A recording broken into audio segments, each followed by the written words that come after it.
Salut à tous, c'est Wantilwax, Dimitri ici pour une nouvelle vidéo. J'espère que vous allez bien, hein. Ça faisait un moment que j'avais pas fait de vidéo sur la chaîne, effectivement, hein. Le temps me manque énormément en ce moment. Nouvel emploi du temps au niveau aussi du boulot, du coup j'ai beaucoup moins le temps de vous produire des vidéos. Voilà, donc aujourd'hui j'ai un peu de temps, donc je vous propose une vidéo achat-acquisition de vinyle. J'en ai 6-7 à vous présenter.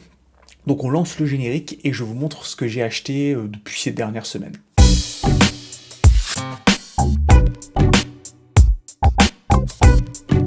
Et oui, ça faisait un bail que je n'avais pas fait de vidéo achat et donc aujourd'hui on va voir ensemble 5-6 disques et vous allez voir, j'ai même racheté des trucs que j'avais vendus. Voilà, donc ça arrive souvent chez moi. Je vends un truc parce que je me dis je vais plus jamais l'écouter ou j'en ai plus besoin et puis quelques mois plus tard, je me dis mais pourquoi j'ai fait ça? Et du coup, je le rachète et là c'est le cas pour le dernier disque que je vous montrerai aujourd'hui. Avant de vous présenter les achats que j'ai fait en vinyle depuis quelques semaines, je vous ai faire une annonce tout simplement la semaine prochaine, le 18 avril, au soir à partir de 21h, entre 20h30 21h, voilà. Je vous propose le dernier épisode de la saison 2 du Soundtrack Talk en live. Un épisode consacré à Michael Giacchino, hein, mon compositeur fétiche depuis ces dernières années. Et avec moi seront de la partie des invités inédits pour la plupart. Donc c'est cool, il y aura des nouvelles têtes. Et vous allez voir, on va s'éclater à parler de Michael Giacchino. Donc venez nombreuses et nombreux nous écouter, participer à ce live qui sera donc le dernier épisode de la saison 2 du Soundtrack Talk. Chose dite, on va commencer avec un premier album, et là ça a été une découverte pour moi, une découverte assez récente. Voilà, j'étais sur mon Spotify comme d'habitude, et j'écoutais les Beastie Boys. Voilà, les Beastie Boys, très connus, voilà, j'adore les écouter, et bah voilà, une petite recommandation Spotify qui me propose de venir découvrir un groupe qui se nomme Joey Valence and Brahe. Je sais pas si je le dis bien. Il s'agit de deux gars qui ont fait de l'université ensemble et qui ont commencé à la fin des années 2010 à faire voilà, des petits sons ensemble dans un style très orienté Beastie Boys, hein, c'est-à-dire un mélange de hip-hop assez kickant et d'électro aussi, hein, et électro-rock. Moi, ça me plaît beaucoup ce style, notamment voilà, quand je vais courir ou quand je fais du sport. Et je me suis voilà, pris par envie d'aller écouter leur dernier album, le second album qui se nomme No Hands, sorti en 2024. Donc voici cet album que je me suis du coup procuré en vinyle et je vais vous expliquer pourquoi. Donc cet album No Hands, c'est le deuxième album, hein, du groupe, après l'album Punk Tactics que j'ai écouté récemment, hein, sorti lui en 2023. Donc ces deux gars-là, ils viennent de Pennsylvanie, ils ont fait Penn State ensemble, donc l'université de Penn State, passionnés de musique électro, rap en tout genre, enfin ils mélangent tout, et très inspirés des années 90. Ils nous proposent dans cet album tout simplement une bombe atomique. Chaque titre est extraordinairement punchy, c'est très hip-hop, très comment dire, très Beastie Boys. De toute façon, je vais vous laisser un extrait parce que ça mérite vraiment d'être découvert. Donc ça s'appelle No Hands, c'est sorti en 2024. Donc ici dans un Gatefold. Donc voilà les deux gars qui produisent dans leur chambre. Donc ils commencent de plus en plus à être connus aux États-Unis et je vous invite du coup à découvrir ce groupe parce que moi ça a été une petite révélation quand même, vraiment une des plus grosses claques de 2025 pour moi. Donc c'est un vinyle simple, pailleté, voilà, magnifique, et je vous recommande vraiment, c'est un album qui s'écoute du début à la fin à fond de balle, dans la bagnole, en faisant du sport, enfin bref, comme vous voulez. Vraiment je pense que ça va plaire à beaucoup d'entre vous, donc je vais vous montrer la leaflet. Hop. Donc, vous imaginez le style un peu des deux gaillards. Vous voyez le style aussi, hein, sur la cover. Voilà, on est très années 90. Voilà, voilà, ils sont là, c'est du fun. C'est vraiment une petite bombe cet album. Donc je vous le recommande très très très fortement. Et du coup je vais vous passer un extrait. Alors je vais ranger ça après. Je vais vous passer, je sais pas encore, je réfléchis, mais c'est vrai que No Hands est pas mal. Écoutez, je vais voir, il y a aussi John Cena qui est cool comme titre.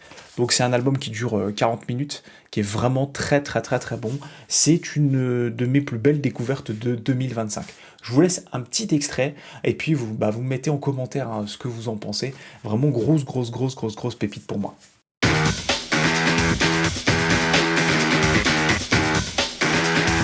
Wake up and I'm feeling like a punk.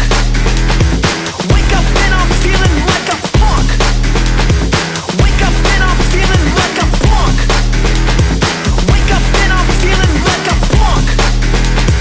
Wake up and I'm feeling like a punk. Yeah, I wake up feeling like I'm brand new. Yeah, I wake up feeling like I'm brand new. You don't wanna try me, I'm on different timing. You don't wanna try me, I'm on different timing. Yeah, get up the beat like yeah. Don't put out the heat like yeah. We step on the beat like no, you wanna be like us. Y'all wanna be like us. Y'all wanna be like us. Cool kids in the back of the bus. Yeah, I'm feeling like a punk. Wake up and I'm feeling like a punk. Wake up and I'm feeling like a punk. Wake up and I'm feeling like a punk. Wake up and I'm feeling like a punk. Allez, on va poser ça là et puis on va enchaîner avec finalement un retour d'écoute puisque j'en ai fait une vidéo spéciale. Je vous fais le rapide retour d'écoute du pressage de l'album de Cynic que j'ai réussi à me choper. Hein. J'ai fait un unboxing sur la chaîne, si vous ne l'avez pas vu, allez le voir. Donc très bon pressage, je m'attendais vraiment pas à quelque chose de mauvais mais c'était très... handmade en fait, finalement le pressage est bon, donc je vous recommande, voilà, si vous arrivez à vous le choper, ça va revenir très certainement en mode non signé et en plus grosse quantité, voilà, il avait que 300 exemplaires hein, pour cette version, qui se vend déjà très très cher, et c'est bien dommage. Donc si vous n'avez pas vu l'unboxing, je vous invite à aller le voir, Cynic, album qui fête ses 20 ans, la main sur le cœur. Alors là, on va prendre maintenant, un album qui a pris... 35 ans cette année, un album mythique, un grand classique que je n'avais pas dans la collection. À chaque fois, voilà, je le vois en occasion, mais jamais dans un très bon état. Allez savoir pourquoi. Cependant, même en occasion, le prix commençait vraiment à augmenter. On est arrivé autour des 30 €. Et du coup, j'en ai profité, la repress, pour le 35e anniversaire de l'album éponyme de Tracy Chapman. Donc un album mythique, vraiment un grand classique à posséder dans toutes les vinylothèques du monde, parce que voilà, c'est un album qui va venir traverser énormément de genres musicaux et qui plaît généralement au plus grand nombre. Voilà, on connaît Talking About the Revolution, qui est voilà, des titres majeurs, Fast Car aussi, enfin bref. Et moi j'adore le titre For My Lover, l'avant-dernier titre de cet album de Tracy Chapman. C'est un album que je voulais dans ma collection depuis un moment, et cette repress 35e anniversaire tombe à pic. Voilà, je suis content, comme ça il est dans un super état, donc c'est un vinyle orange. Voilà, le pressage est très bon. Je vous montre la leaflette avec du coup les paroles. Voilà, les paroles de toutes les chansons, les titres de cet album de Tracy Chapman, sorti il y a 35 ans, imaginez-vous. Moi j'étais pas né. C'est du coup du 89, puisque moi je suis né en 1990, et donc je vais avoir 35 ans, donc c'est un album de mon année de naissance. D'ailleurs, je devrais un jour vous faire une vidéo avec les albums de mon année de naissance, ça peut être pas mal. Donc Tracy Chapman avec l'album Tracy Chapman. Voilà. Alors on va le poser ça là, et maintenant on va parler d'une petite pépite que j'ai réussi à avoir. Donc, je suis très content parce que c'était compliqué de la choper en import à un bon prix, et fort heureusement, en discutant sur le groupe Soundtrack vinyle sur Facebook, j'ai réussi à choper une des BO de Nicolas Britell qui me manquait à la collection. Cette BO, elle va très certainement un petit peu comme Severance, j'ai l'impression, puisque la première saison de cette série a fonctionné sans réellement exploser, un peu comme Severance, hein. Rappelez-vous, je vous avais parlé de Severance il y a très longtemps, dans un unboxing, et puis c'était une série qui était émergente et qui aujourd'hui a explosé, et du coup La saison 2 de Severance arrive en vinyle très bientôt chez Mutant. Et ça va être le même cas, je pense, pour la saison 2 de cette série qui arrive la semaine prochaine ou dès ce week-end, je pense. Cette série, c'est la série Endor, donc la série Star Wars Endor, qui du coup va avoir une seconde saison dans pas longtemps. Et à la BO, c'est Nicolas Britell. Donc c'est un vinyle exclusif de chez Target. Il me semble que c'est le logo de chez Target, ça. Je pense que c'est du Target exclusif, enfin bref. Donc je l'ai cherché en fait vraiment en import à bon prix, c'était autour de 40, 45 à chaque fois avec voilà sur eBay ou autre, un peu comme les Mandalorian. Finalement, je l'ai chopé sur Amazon Allemagne c'était le dernier pour 31 €. Donc très content, donc c'est un seul disque, mais voilà, très content puisque c'est une BO vraiment vraiment géniale. Alors il s'agit d'une compilation, sachez-le, puisque Nicolas Britell avait sorti pour à chaque fois tous les 4 épisodes un album avec un peu comme Ludwig Göransson avait fait sur Mandalorian. Ça mériterait un super coffret d'ailleurs.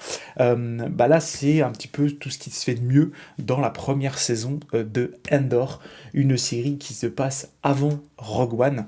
Donc c'est vraiment à découvrir. C'est une terrible série qui va prendre son temps. C'est-à-dire que vous allez voir, les premiers épisodes sont très lents et puis arrivé au milieu de la saison 1, là ça explose et ça devient vraiment très très bon, et c'est notamment grâce à la musique de monsieur Nicolas Britell, un compositeur qui aura un jour son soundtrack talk, ça c'est sûr. Le soundtrack talk reviendra bien entendu à la rentrée sous un autre format, vous verrez, il y aura des nouveautés. Donc à l'intérieur on a un petit poster ou autre, c'est un poster carré quoi. On a une sous-pochette ici, donc avec quelques visuels de la série, qui est vraiment très très bien. C'était avant Skeleton Crew, qui d'ailleurs va sortir aussi en vinyle, la série Star Wars que je préférais, devant Mandalorian, clairement, Endor, pour moi. Mais il y a eu cette année Skeleton Crew qui est passé devant. Du coup, dans l'ordre des séries Star Wars, c'est pour moi donc numéro 1 Skeleton Crew, numéro 2 Endor et numéro 3 Mandalorian. Dites-moi si vous aimez les séries Star Wars, il y en a des très mauvaises, mais il y en a des très très bonnes aussi. Moi j'adore cet univers, donc je me laisse bien entendu porter par tout ça. Encore une fois, l'univers Star Wars, ça me parle. Du coup, Nicolas Britell a été un excellent choix sur Endor. Allez m'écouter cette soundtrack de Nicolas Britell. Je peux vous laisser un extrait, comme ça va vous donner peut-être envie d'explorer, de creuser cette BO. Voilà pour cet album chopé en promo à 31 €, donc promo entre guillemets. Je vais la mettre allez, ici. J'ai vraiment plus de place.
Allez, on part maintenant en Australie. En Australie, et oui, puisque il y a un groupe australien que j'adore, que j'avais découvert en fait notamment dans la série One Tree Hill, les frères Scott en français. C'est une série que j'adore, que j'adorerai toujours puisqu'elle a bercé mon adolescence et elle m'a forgé un petit peu aussi dans la connaissance musicale, puisque beaucoup de groupes ont été diffusés dans ces séries, One Tree Hill, Smallville et j'en passe. Un de ces groupes australiens avait sorti un album il y a 20 ans, je pense, du coup. Non, 15 ans, 20 ans, non, 20 ans, oh là là, 20 ans, quasiment, ou 15 ans, enfin bref, il y a longtemps. Je suis désolé, j'ai plus la date 2009, 2019, donc ça fait 10, 15 ans, voilà, c'est ça. 15 ans, et ce groupe c'est The Temper Trap. Et The Temper Trap ont proposé sur leur boutique en ligne cette édition anniversaire. Alors quand je l'ai vu, je me suis d'abord dit, ouh là là, ça va me coûter une blinde pour faire venir ça d'Australie. Donc quand vous vous connectez sur la plateforme, vous vous rendez compte que c'est en dollars australiens, déjà faut pas avoir peur parce que le dollar australien est beaucoup plus élevé. Et puis finalement les frais de port, ça allait. Et ce disque m'a coûté en import 44 euros, donc ça peut paraître cher, mais allez voir juste le prix des OG, de l'OG et des repress, ça coûte une fortune. Et donc là, pour 44 euros, j'ai ma version 15e anniversaire. Donc que dire de cet album, mis à part que c'est juste un album incroyable, avec Sweet Disposition, qui est le titre qui a fait exploser The Temper Trap. Mais écoutez Soldier On, qui est incroyable, Fader aussi, Science of Fear. Tous ces titres sont géniaux. Voilà, 10 titres incroyables. The Temper Trap, quel album, vraiment. Donc je ne vous ai pas montré le Gatefold, mais il est pas fameux. Mais c'est vraiment un album, donc c'est Mushroom Music. Hein, il y a peut-être encore une chance de l'avoir, puisque c'est en édition limitée. Mais si vous aimez The Temper Trap, allez m'écouter cet album, c'est juste incroyable. Et les autres albums aussi sont très bons. Mais celui-ci, vraiment, moi, c'est un album de chevet, d'adolescence. Donc très content de l'avoir ajouté dans ma collection. Surtout à un prix cohérent, en fait. Allez, je vais continuer à mettre ça là. On repart du côté des BO. Aujourd'hui, c'est très varié, BO, et puis il y a plein de styles différents. On va parler d'une BO, donc d'un film qui est sorti il y a 2 ans, donc en 2023.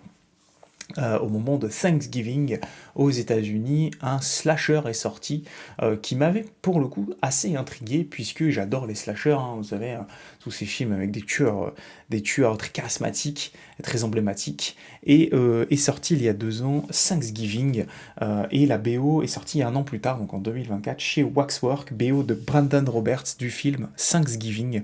Voilà, donc c'est pas du tout la période, mais je vous le montre quand même, puisque j'avais adoré la BO et j'avais adoré ce film Thanksgiving. D'ailleurs, il y aura une suite de ce que j'ai pu lire. Donc c'est un film à découvrir vraiment si vous aimez le style des slashers classiques avec assez peu de rebondissements. C'est très classique comme schéma narratif, mais voilà, on aime bien.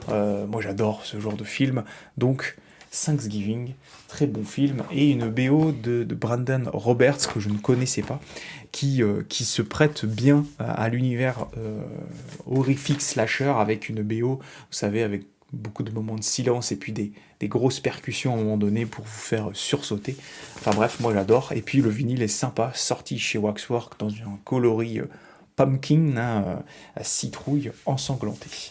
Que dire d'autre? Le pressage est très bien, et ça se trouve encore, il me semble, assez aisément partout. Cette BO de Thanksgiving de Brandon Roberts. Allez voir le film, essayez de le choper, de le voir, vous allez voir que ça vaut son visionnage. Hop, voilà, je l'ai bien remis, je vous ai tout montré. Donc Thanksgiving. On passe maintenant du côté du hip-hop avec une révélation de l'année 2023-2024. J'ai tardé à commander ce vinyle. Je voulais la première presse, finalement, je ne l'ai jamais reçue de la part d'Amazon. Et puis il y a eu vite une repress, puisque c'est un album qui est déjà un grand classique, puisque cet artiste que je vais vous présenter aujourd'hui est émergente, mais va avoir une carrière extraordinaire, je pense, puisqu'elle me fait penser à Lauryn Hill. Voilà, je vous le dis, elle me fait penser un peu à Lauryn Hill dans l'image qu'elle renvoie, dans le style et dans la classe internationale de son talent aussi musical. Cette personne, c'est Doechii, voilà, Doechii avec cet album qui s'appelle Alligator Bites Never Heal. Voilà, donc c'est un premier album de Doechii qui est une pure réussite. Donc c'est sorti chez le label TDE. Donc TDE, faut le savoir, c'était le label qui a travaillé pendant longtemps avec Kendrick Lamar, Schoolboy Q et j'en passe. J-Rock aussi, enfin bref, des bons rappeurs. Et donc quand TDE fait signer une artiste ou un artiste, généralement ça se passe plutôt bien. On pense notamment à SZA aussi, qui est signé chez TDE, je pense, ouais, puisqu'elle a bossé avec Lamar. Donc cet album, Alligator Bites Never Heal, est une vraie réussite. Si vous aimez le style un peu de Lauryn Hill, voilà, moi elle me fait penser vraiment à Lauryn Hill pour le coup. Dites-moi en commentaire si vous connaissez Doechii et si elle vous fait penser à ça aussi. Voilà, donc voilà Doechii, voilà un petit bout d'alligator, voilà, si vous aimez les reptiles. Donc j'adore cet album, l'univers, les titres, l'ambiance, le style, voilà, tout y passe.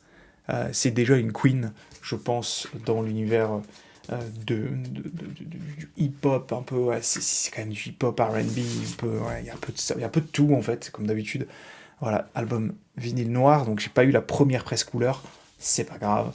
Le pressage est très bon, ça s'écoute, encore une fois, c'est toute une histoire, il faut l'écouter en entier cet album, mais qu'est-ce que je peux vous recommander comme titre? Alors le plus connu c'est, je vais regarder, c'est pas les titres ici, Boiled Peanuts, plus connu il me semble, c'est celui-là. Ouais, moi c'est ça, c'est Boiled Peanuts. J'aime bien le titre Beverly Hills aussi. Enfin, vous verrez, si vous aimez, je vais vous laisser un extrait peut-être encore. J'en avais déjà parlé, je crois, dans un épisode de Oops, I Dig It Again. Ça revient bientôt, vous inquiétez pas. Il me faut du temps. Mais allez écouter Doechii, je vais vous laisser un extrait, vous allez voir, c'est très très très sympa.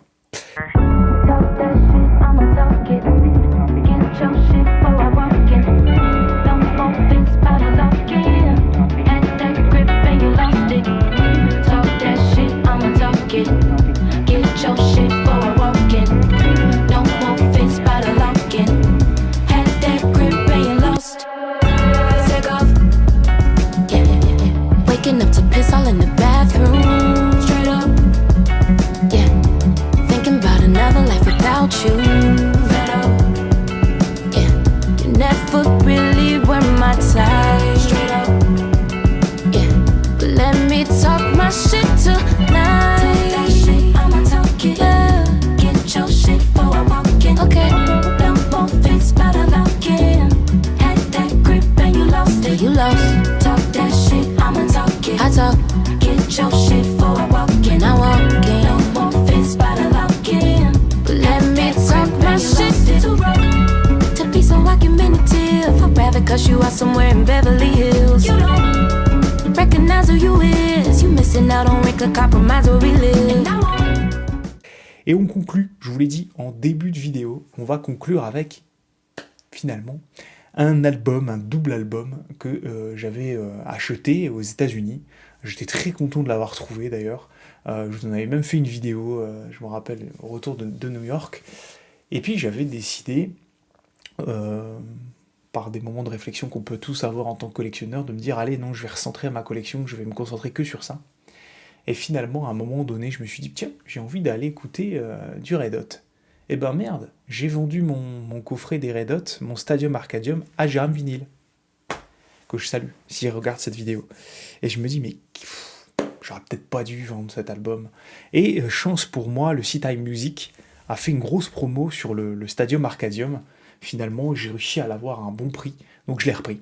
Voilà, j'ai racheté le Stadium Arcadium sur iMusic en promotion. Donc bah voilà, c'est des erreurs qu'on peut faire. Alors pas des erreurs puisque j'ai pu faire profiter Jérôme, ça c'est cool. J'ai pu aussi me rendre compte que cet album finalement j'en avais vraiment besoin dans ma collection. Donc maintenant il ne partira plus jamais. Dites-moi en commentaire si ça vous est déjà arrivé de vendre un truc et de dire mais merde pourquoi j'ai vendu ça alors que finalement quand j'ai envie de l'écouter il est plus là. Et moi c'est parce que ça marche par moment, c'est-à-dire j'ai des périodes comme ça où j'écoute absolument pas ça, absolument pas, je n'ai plus du tout envie, et puis ça revient, et du coup je me dis bon bah je l'ai plus, donc c'est trop dommage. Donc je ne ferai plus la même erreur, même si voilà encore une fois c'était pas vraiment une erreur, c'est plutôt un choix volontaire de ma part, mais je savais qu'un jour ou l'autre ça reviendrait dans les Kallax. Donc voilà, c'est tout pour cette vidéo. Encore une fois, merci à toutes et à tous pour votre fidélité. On est bientôt 2000 abonnés, c'est dingue. N'oubliez pas, la semaine prochaine, le 18 avril, le live consacré à Michael Giacchino. Et vous verrez, durant ce live, je ferai une annonce importante, puisque il va se passer quelque chose d'ici cet été qui va m'empêcher finalement, et c'est très volontaire de ma part, de faire des vidéos, c'est normal, puisque voilà, bel événement arrive. Donc je vous en parlerai pendant le live, puisque ce sera très certainement la dernière vidéo avant la pause qui prendra le temps qu'il le faut. Voilà, allez, portez-vous bien tout le monde, écoutez plein de musique, dites-moi ce que vous écoutez, on se retrouve très bientôt pour de nouvelles vidéos. Salut, ciao.